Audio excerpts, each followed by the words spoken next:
2024-এর August Rawalpindi Pakistan যেন মঞ্চায়িত হলো বাংলাদেশ, সিলেট, আর মাসটার নাম হচ্ছে মে। বাট ক্যারেক্টারে কোনো পরিবর্তন নেই। মাসের নাম পরিবর্তন হয়েছে, শহরের নাম পরিবর্তন হয়েছে, টেস্ট পরিবর্তন হয়েছে, দেশ পরিবর্তন হয়েছে।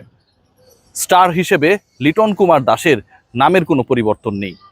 সেঞ্চুরি করেছেন আরও একবার, দলকে টেনে তুলেছেন আরও একবার।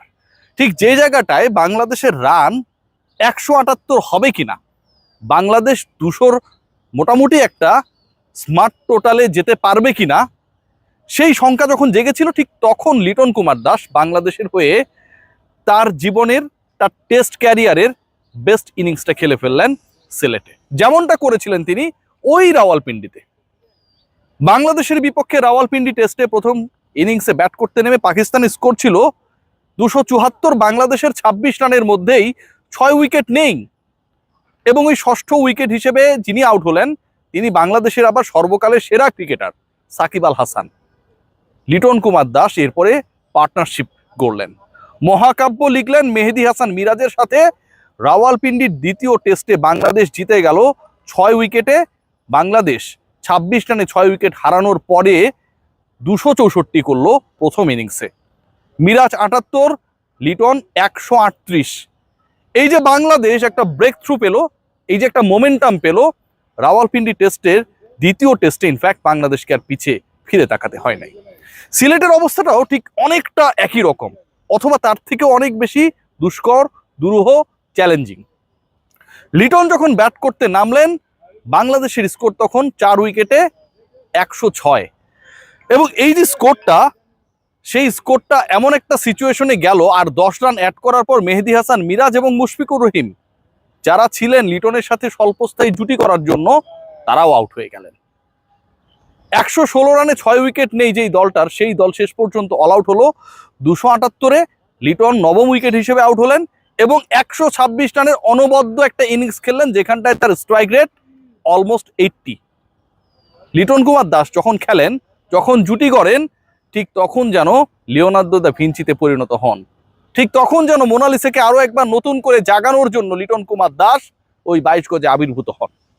আজকের ইনিংসটায় লিটন কুমার দাস কি ছিলেন, কিভাবে ছিলেন, কি করেছেন, তার দুটা এক্সাম্পল দিব।